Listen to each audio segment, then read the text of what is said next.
Hata nilifikiri ulikuwa ushaanza lakini okay sawa. Hi guys and welcome back to TJ Talk. Today, as you can see, we're in the forest with my pal from a long time ago. She's been in the army, so I'm guessing she's feeling the camouflage and being in with the USA colors. She's still in the bush. I have to pay homage. If it wasn't for USIU, sijui kama tungekutana. So, big up USIU. Probably not, yes. So welcome to the retired major, Lucy Wairimu. So please, I like people introducing themselves so that I don't shortchange you on all your achievements in life. Please. Me, I didn't even know we were coming here to talk about achievements. I feel like right now my biggest achievement in life is that I'm happy. Nice. That's my biggest achievement in life. I'm happy and I want to keep living and I'm happy about the life that I'm living. Mm-hmm. Yeah, I think that's my greatest achievement. Excellent. And who is Lucy besides being happy? Gosh. Well, as you can see, an outdoorsy kind of person. A kind of person who, I think I'm at a point in my life where I prefer silence as opposed to the noise. I had a time where I loved the noise. Yeah. And I think mostly a person who is still in that process of being very reflective, that person who is still in that process of, that beautiful process of knowing what you want as opposed to knowing what you don't want. I realized I have always known what I don't want, but knowing what I want is more powerful. I realized. True. Very true. Yeah, so I turned 41 this year. It is, yeah. I mean, when you say good job, like when you say good job, I totally feel it, because up until the run up of my 40th birthday, I was beginning to wonder, kwani 40? When people hear 40, what is this that is making them check out? People are checking out. The time, like, okay, fine. People have been taking their lives, from time immemorial and stuff like that. But all of a sudden, when I was in my mid-30s, people I know, people I love, people we went to USIU with, people were just checking out. And like for the people I had conversations with, the thing that seemed to be really disturbing them is the fact that upon reflection, they felt they were not where they were supposed to be in life at that age. And so somehow it made them a loser. Somehow they had no ability or zeal to start over. Somehow they weren't just worth the effort. And I was like, you can't take life for granted, or you can't take even turning a year older for granted. And it's not even happy birthday anymore. It's more like Happy New Year. Exactly. So, New Year. Yeah. So, I mean, I am 41, but when I think about, like, when I became fully conscious about being alive or making my choices, or, not being a product of my history, Tony, honestly, I am like 17 years old. Zeal for life is back. The world is your oyster. I know that feeling. It's a good feeling. It's a good thing. Because if I think about but also, I mean, surely. Yeah, and it's a thing. Yeah, and I think even when we are talking about assessing our lives, because so I used to hear people say, in all my 40 years, what have I been doing? But I'm like, dude, first of all, the first 2 years, you couldn't even do anything for yourself. Everything was done for you. Then, by the time you were probably 4 or 5, you went to a school where that was decided for you. You played with kids, not even caring where they are from, who they are. You were just an entity. Yeah. Then you went to a school that was decided for you. You, went to a high school that, was structured. It was institutionalized. And for some people, even when they went to university, they studied what their parents wanted them to do. True. You know, so when you think about when you really got control of your life, could you just first say, okay, the first 20, 25 years happened, but when I really took control of my life was this time. So, and just start counting from there. And just be kind to yourself. I always say, just be kind to yourself, because how can you do better if you don't know better? And I think this is something we are so harsh with ourselves. And I say that because hata mimi nilikuwa hawa watu. You're so dumb, you're so stupid, you're so foolish. How could you do that? How come you be repeating the same mistake again? Don't you ever learn? Hey. I mean, Yeah. when you talk about life and how things have been changing and But happening, I've learned to be compassionate with myself, you know? no, you have to be. You have to be. And I mean, sorry, just to let the people know, Lucy studied psychology. She was in the army. She's got an organization called the True North, and she's basically been working to help people with mental health issues and basically live life, fully and actually appreciate life better. So, although we're having a slight glitch, can you hear me properly? Hello? Can you hear me? Yes. Nilikuwa kwa Back. Marima na Mabode. Sorry about that. We got into the bush in the valley where there's no network. So yeah, sorry. I was just giving a recap to the audience. So Lucy Wairimu studied psychology. She was in the army, and then she has an organization called the True North. Basically talks to our mental health and stability. So that is what our conversation is basically centered around, because we've been in school together. We've both lost friends. I've lost family to suicide and mental issues that people who are actually our age set. And you're like, why are you giving up so early at 40 or 38? Yes, you're not where you want to be, but there's so much still ahead of you, to come. So the understanding of where you are, why you're doing what you do, is why we need to have this conversation with self, and if not with ourselves, also with others. So yeah, so sorry. Yeah. So yeah, so you were saying how you're now feeling you're 17 now and you're rebuilding yourself basically. Yeah, and I'm giving myself that grace to be able to proceed knowing what I now want. Yeah. And I would call it grace, to be honest, because the thing about an existential crisis is that at the end of it, for me, it was the realization that nothing matters more than the desire to still want to be here.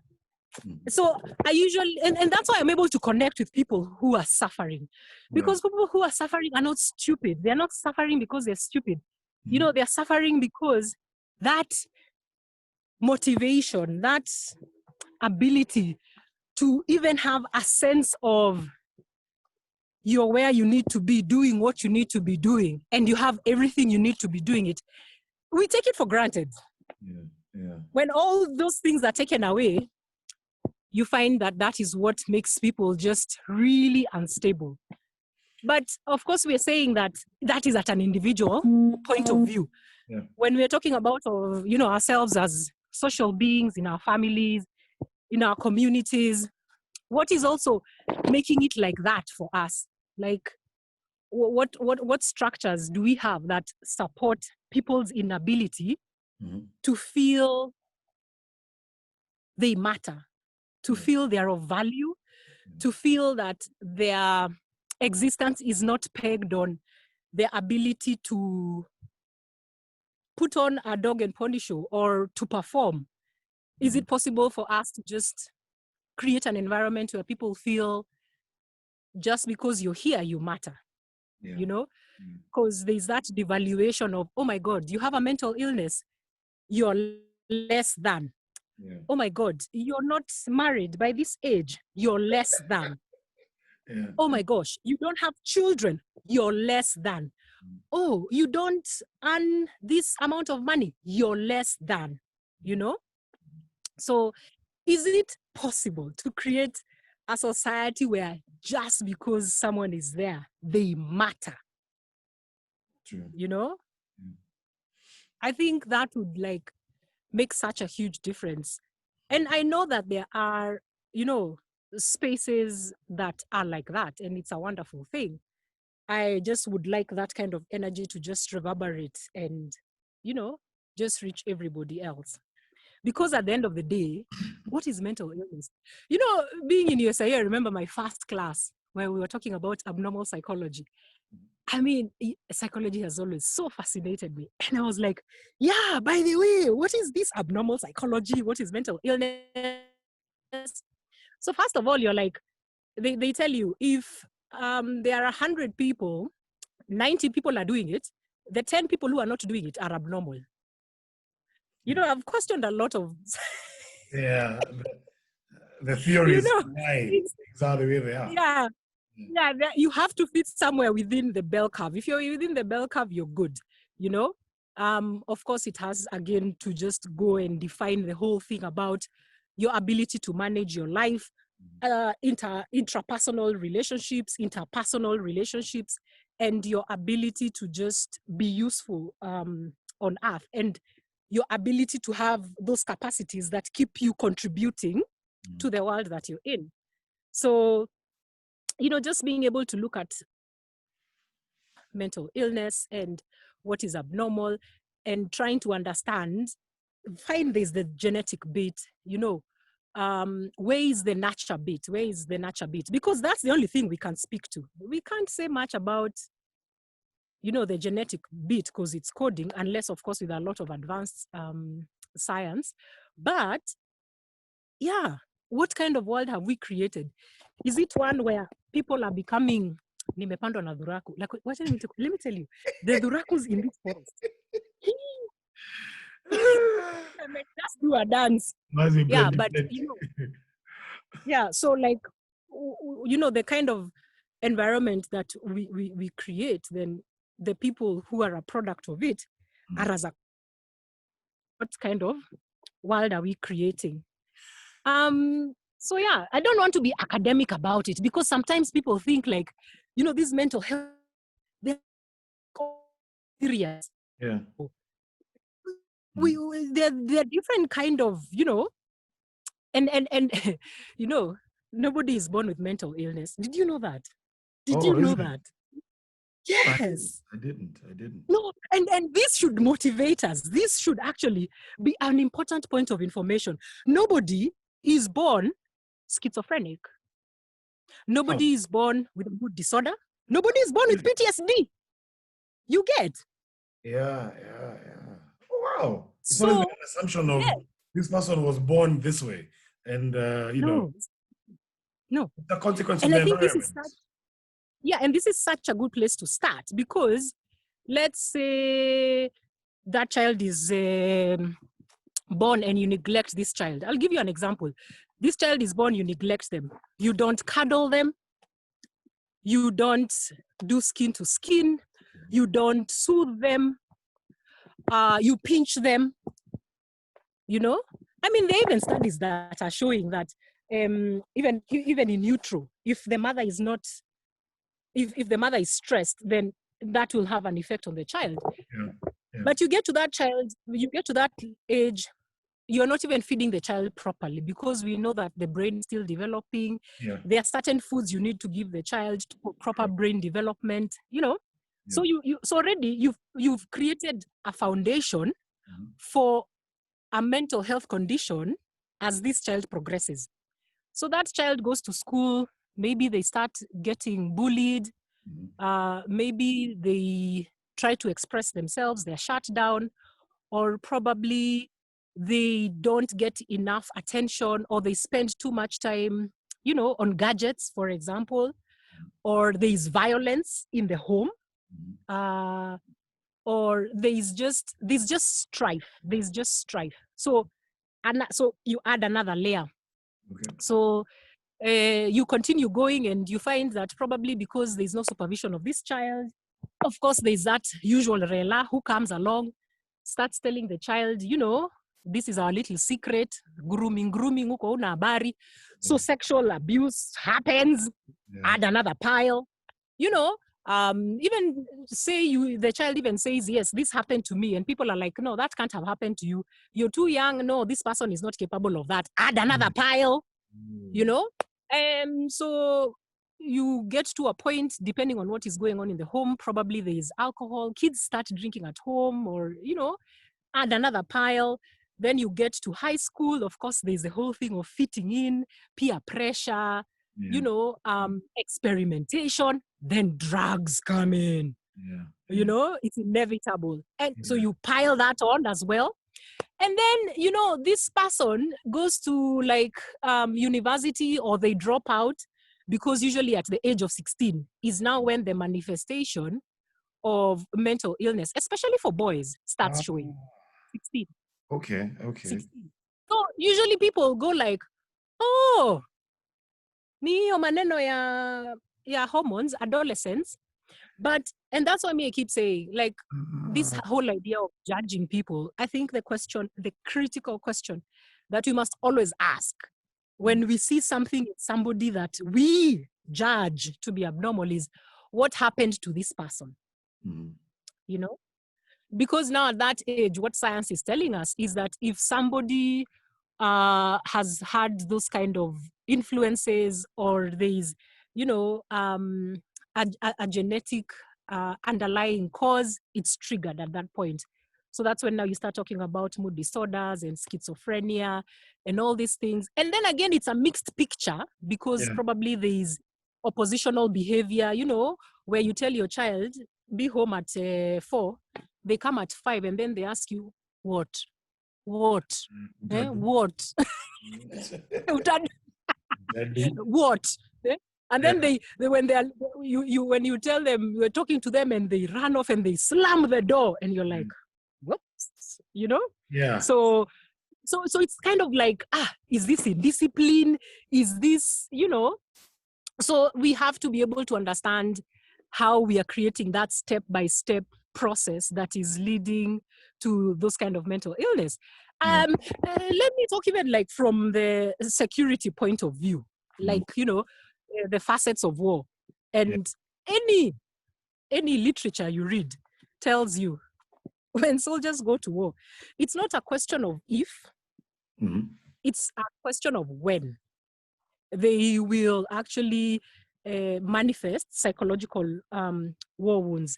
So when we go to war, it's a wonderful thing. People are happy, go beat that guy down. That's great. But for a lot of people, that ends when they are told we are winning or we've won.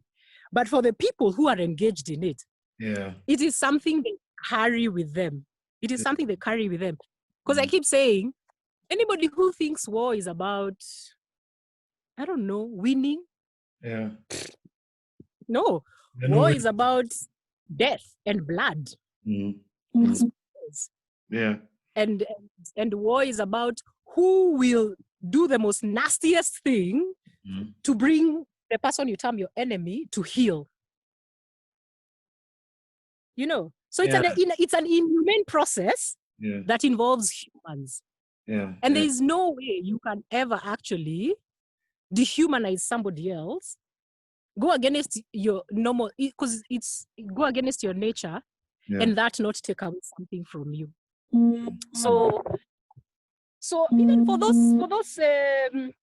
soldiers, for those veterans that, you know, we're talking about, they also were not born with mental illness, and secondly, they would not have been recruited into the military if they had mental illness. So once again, even when you hear what has happened, again, the question should be, what happened to this person? What's their story? So, and in connection to the wounds of war and the post-traumatic stress disorder, I believe it's the same correlation with real life in terms of what happens and how people go through things. Because you've been to war, you've been to battle, you've seen people dying, or you've killed people, or the whole trauma of just being in this stressful situation. And people go through that in life, I think, almost like in the everyday things. And oh my gosh, about it. Yeah, and I thought about that bit of, that kid those are just puberty problems, or he's always been like, there's a reason to why this is happening. Yeah, and it's also fascinating that nobody is actually ever born with a mental disorder. I mean, this stuff is mind-blowing, and it's an everyday thing, and people walk around here we think that they're okay, but deep down it's a totally different story. Wow. Yeah. So how do we best go about, say, identifying and figuring out how do we reverse this process? Well, there's no reversing the process. It's like umezaliwa na unataka kurudi kwa tumbo ya mamako. It's not possible. For the non-Swahili speaking audience, she's just said it's like being born and wanting to go back to your mom's womb. So yeah. Anyway, You can't. Yeah. So I'll use the same example. And say, now that you have been born, like there are people who are like, okay, fine. I was born into this family where, maybe there was incest, maybe there was abuse of alcohol and drugs. Maybe it was not a stable home. You can't do anything about where you're born. Yeah. But people will be like, so what can I do with it? What can I do with it? Yeah. So because you can't go and say, I want to undo this process so that I'm not born in this family. So it's the same way. You can't reverse what we've already done. We can only say, this is where we are at. What do we know? What do we have? Who do we need to be able to actually define a new path? And how does this path look like? Remember, I told you earlier, like the thing that I'm loving so much about my life right now is knowing what I want. At a very deep level, at a very real level. And it's very expensive to know what you want, by the way. It's very expensive. In terms of what it costs you. Because I'm like, what do I want? I want peace of mind. What do I want? I want, like that. It's expensive in the sense that it will cost you relationships. It will cost you opportunities, Like for me, I know there are certain jobs I can't do. I know there are certain people I can't work with only because I understand who I am. I know who I know who I am and what I want. And I know certain kinds of people, what a fusion with them would mean for somebody like me. Yeah. So yeah, knowing what you want is expensive. Giving a damn about what comes into your space. Like being very conscious about, do I want whatever impact this has on myself? Okay. Making that determination for everything. Be it food, be it people, be it places to go, be it activities to do, be it even who to interact with, Again, that only comes when there's no noise. Yeah. When there's no noise, because there's so much noise. This noise keeps telling us, hang in there. The noise keeps telling us, hold on. The noise keeps telling us our strength is in tolerating things that, for example, are not working for us. No.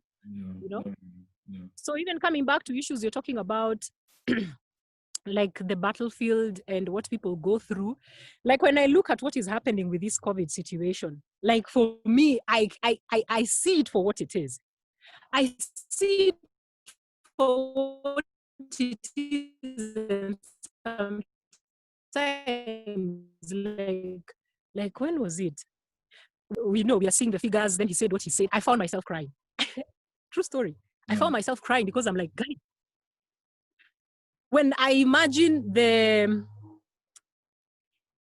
impending grief, when I imagine the impending fear, when I imagine the impending, the thing about war, let me tell you, it's not even the death mostly, it's the psychological warfare. Yeah. And it's the same with this disease. Long before people get infected with COVID, or long before people get infected with COVID, it will get them psychologically. Psychologically, it will get you. Yes. And I think that's also a conversation we are not having. And let me tell you, once something gets you psychologically, iko kauoga kengine kanaingianga. Yes. You become unreasonable. Yeah. You become unreasonable.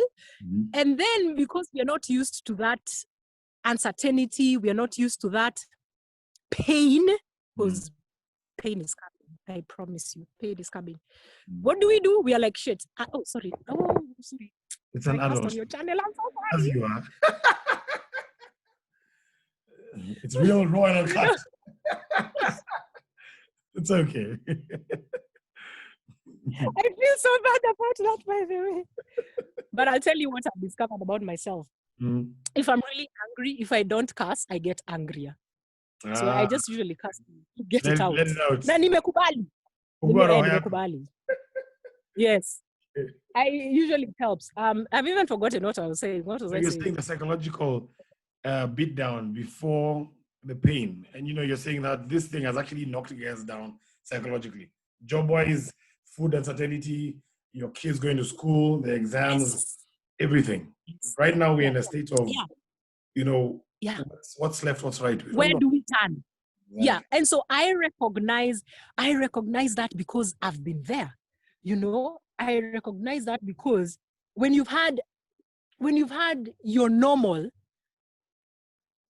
say you're standing here and then you have a house, a roof, you have walls, a door, and then you're standing there, the roof goes, one wall goes, the front door and the wall goes, the wall on the left goes, and then the roof, the floor starts sinking, and you're looking down and you're like, you're falling down. It's like an elevator, and you can't help yourself. Yeah. Let me tell you, this population, not what a pata, Nikali. But what I was saying is that because we have not fully embraced our humanity in the sense that it is pain and pleasure, it is laughter and sadness. We've not embraced our multiple facets. The thing that we dread the most is pain, emotional pain.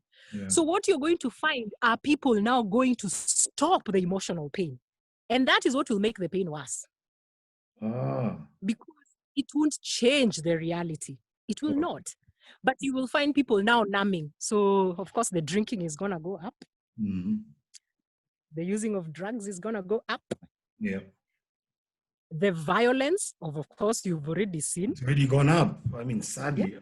It's gonna go. It's even gonna go higher. But I think most importantly is that because there are people who define themselves by what they have and not who they are. Having that house blown, the roof is blown, the walls are gone, and the floor is sinking. Somebody will be like, I don't have reason to still be here. Oh, yes, because you're defined by the things and not you as a person. You're defined by performance. You're defined by material things. You're defined by position. You're defined by rank. You're defined by, how many people, you lead. You're defined by all those things. But at the end of the day, the only thing that should define you is the fact that you're breathing. Yeah. But that seems to be too little for people. Seems to be the number last on the list. Too little. Yeah, it's like, yes, we're the top, but we're like, no. We're not good enough.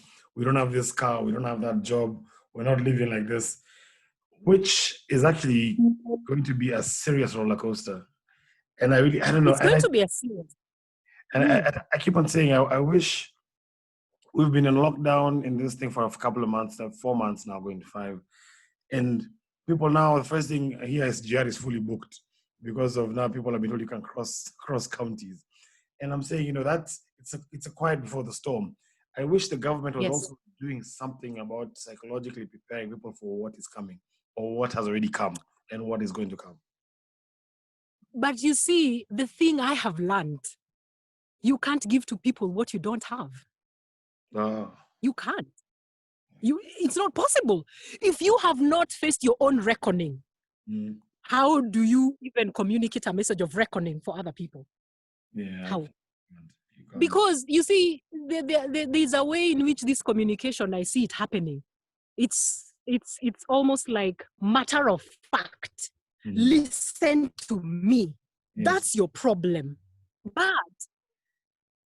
when you have had your moment of reckoning, let me tell you, there's a certain compassion that you have to be able to tell people the worst news they ever want to happen, but they will accept it and they will tolerate it and they will be part of the contribution of surviving it.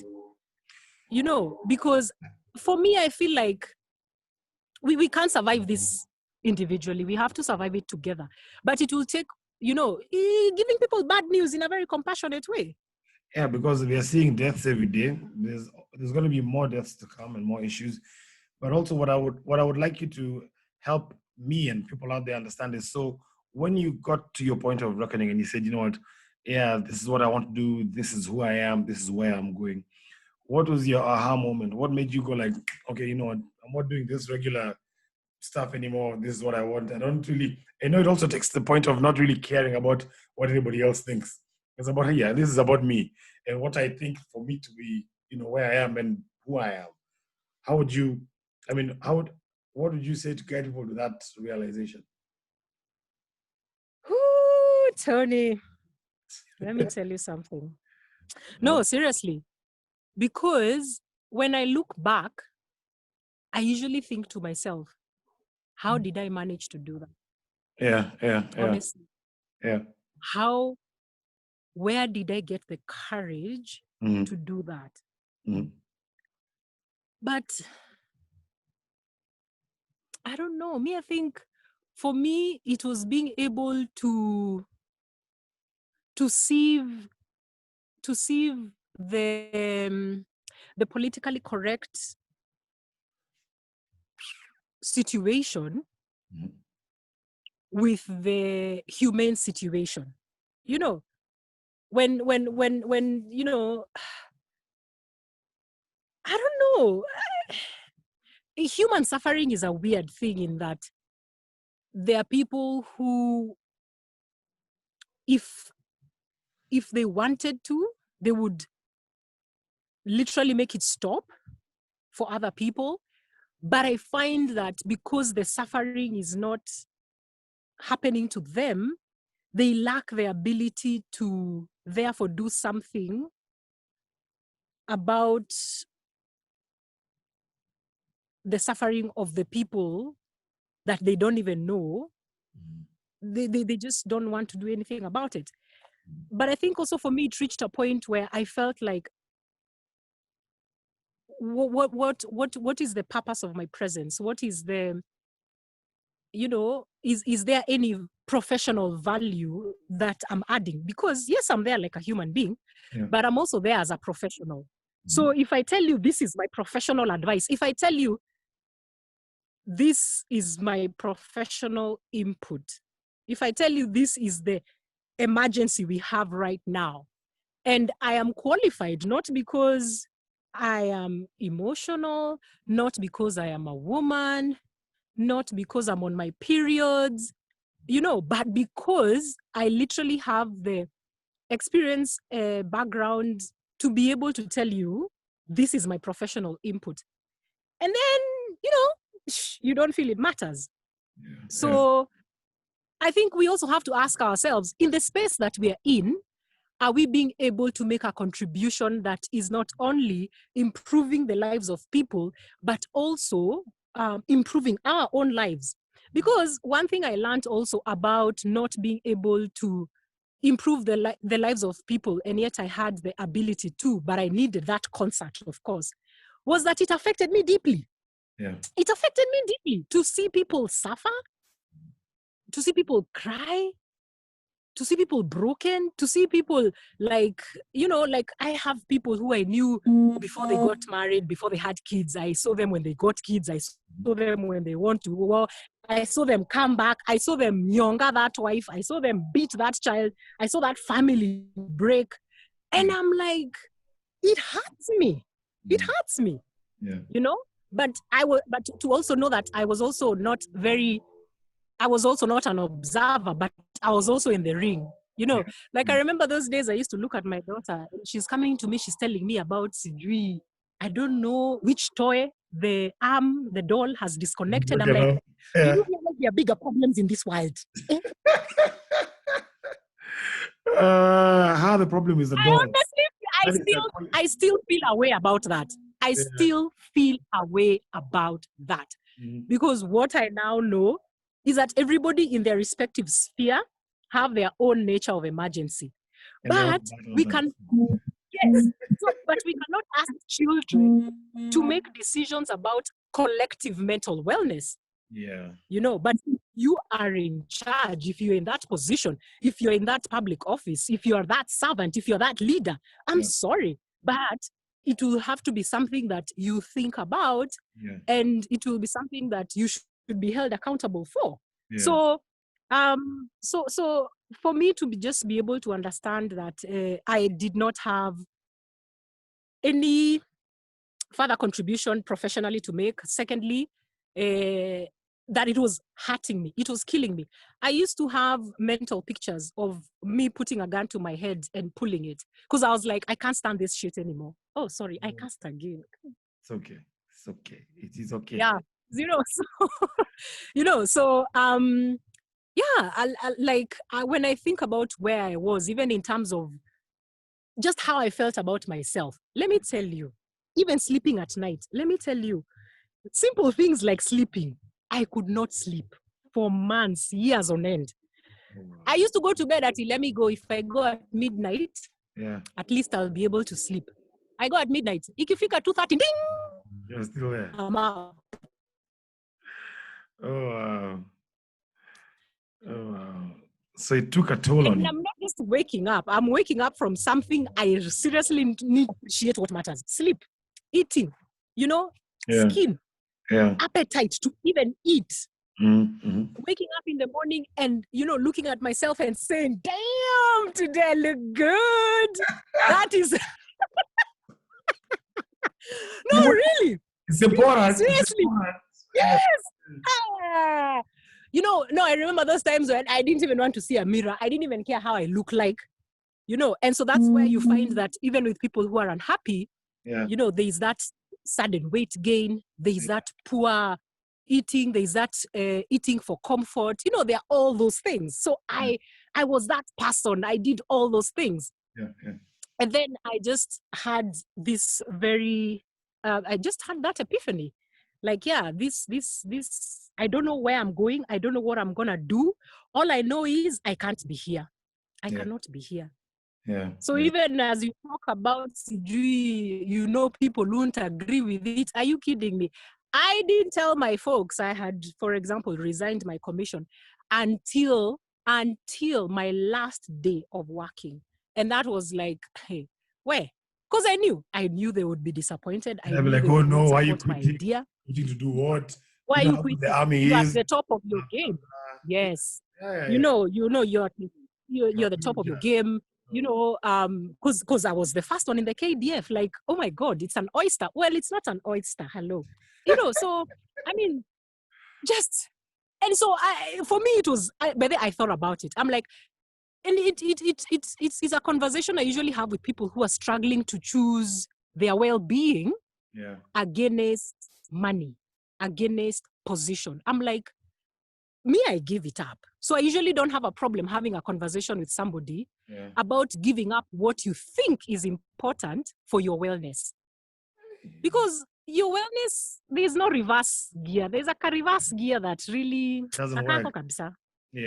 But when you're well, you have a chance to get well, come back, and actually start over again and be able to produce whatever it is that you wanted, even more. Because now you are in that mental space where you're focused, where you are at peace, where you have learned techniques that you're able to calm yourself down with. But so, you've seen people stay in situations until they're not tenable. Actually, so for me, wellness comes first.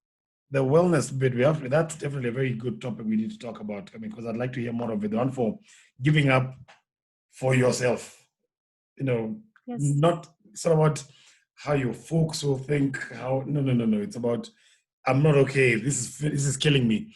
Yes, I may be making a lot of money, or I may be making moves, but psychologically, I'm not okay. And that's the realization that people need to get to.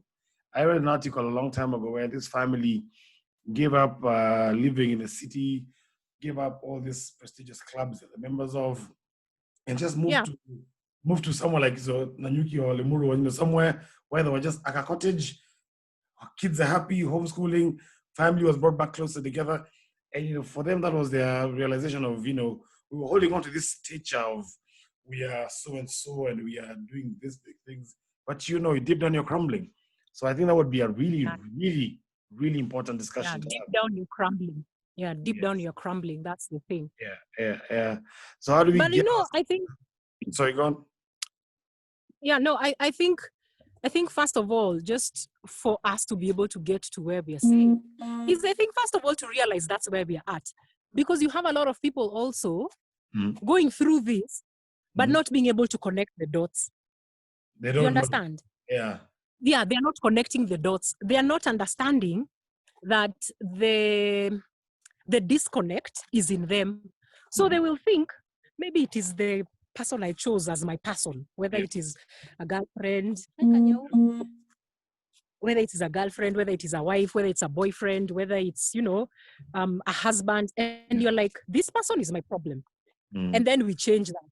Then we say to ourselves, maybe it is the job that I'm in. You change that, nothing is changing.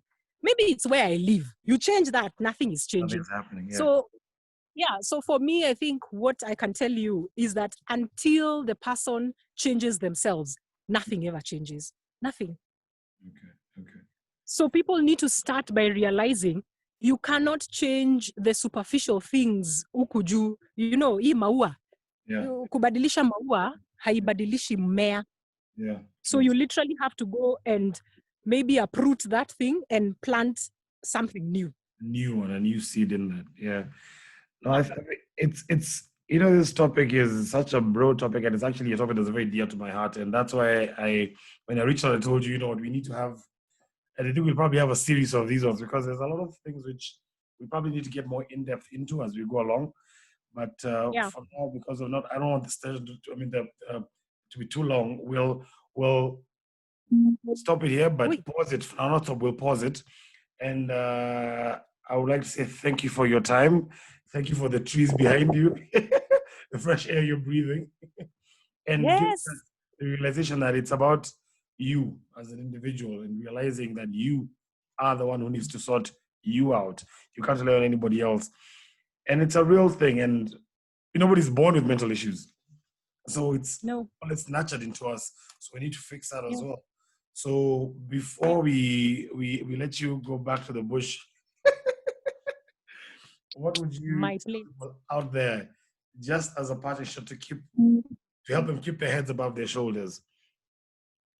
Well, I'll share, for me, what I know and what I do as a daily practice is my self-care is non-negotiable. My ability to wake up every morning and come to this place and run and walk and cycle, basically break into a sweat. That is my thing. I have to be able to do that. But what is most important about it is that it literally gets me out of bed. There's something about being able to get out of bed. Nini? Skia ipaka. That I don't even know where it came from. It must have been listening to the conversation. It seems so. So to be able to just have an activity that gets you out in the morning. Yeah. Meditation has been an amazing lifeline for me. Being able to even just go for classes and learn it like a training, like a new skill I need to learn for myself. Meditation has been amazing. Coupled with yoga, of course, has been phenomenal. Yeah. And to be able to just structure my day in a way that I will do what I need to do. Okay. And in between, I will take care of myself. I will soothe myself. Let me show you. So I have this. So another thing I do, mi ni mkulima. Mi napenda shamba, by the way. So, yeah. Do you see this? I don't know. Wait. Is that Cutex? Nail polish. Cutex. Me, I'm a person of Cutex. Wait, watch out. Who even says Cutex? You're so old school. I love that. Cutex. No, what else? That's what you do. Oh, sorry, nail polish. Yeah. No, I don't know if you can see it. So I can see it. I grow herbs. So Okay. Like, and that's another thing even about my diet. I give up smoking, I give up drinking, I give up red meat. Wow. I have a feeling, I don't know, maybe by the end of this year I'll be a full vegetarian. We shall see. Yeah. But I usually just eat rabbit and duck and kuku kienyeji. Of course, I eat eggs. Yeah, but even what I eat is critical. So, and I wanted, and even when I started like growing my own stuff, I was like, I think what I'm eating is also affecting me. Like, you keep hearing, they've grown what in what sewage water. I'm like, I don't need this stress right now. But because I can't change the world, let me tell you, because I can't change the world, guess what I'll change? Yourself. So, You eat. si mimi niko na shamba, Yeah. nikapanda vitu zangu. Yeah. So everything I eat, most of the things I eat, I actually get from my shamba. Iko mtu tunagwaruzana na yeye. No. And me, I'm healthy. Yeah. So I have like a mint, and mint grows like wildfire. So I looked at that mint the other day. I was like, I've sold it. I've given it away. I use it. It's not going anywhere. What can I do for value addition? So I made essential oil.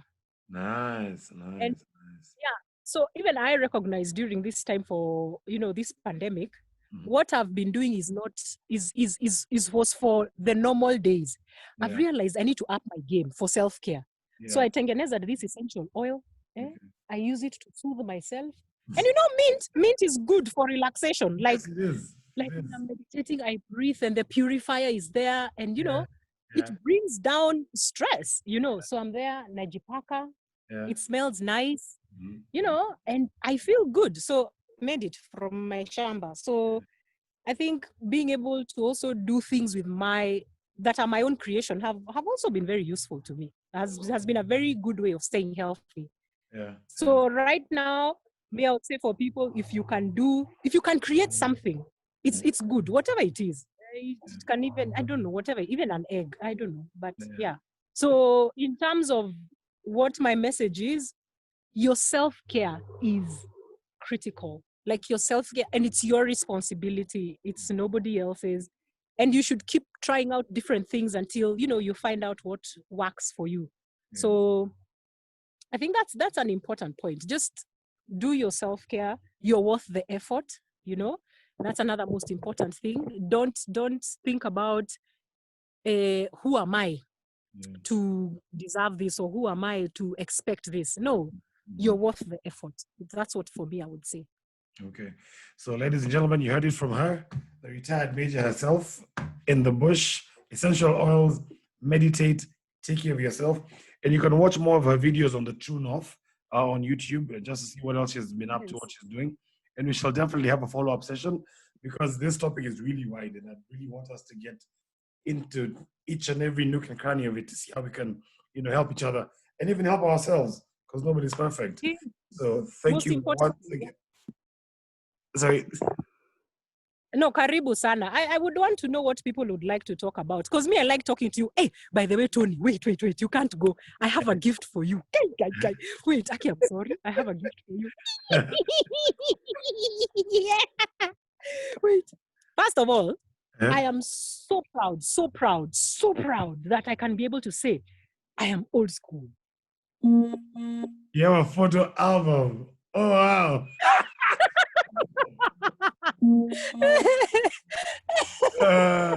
So that's my gift, a photo album. I have a photo album. By the way, photo albums are special. It's nice we have all these things, but printing out photos and putting them in do you know it's even a bonding activity? What my daughter and I go through. You used to go to people's houses and you're given the album and Yes. Yeah, it actually is a bonding. So me, I'm not changing this. So I wanted to show you something. I want you to tell me who this guy is. Okay.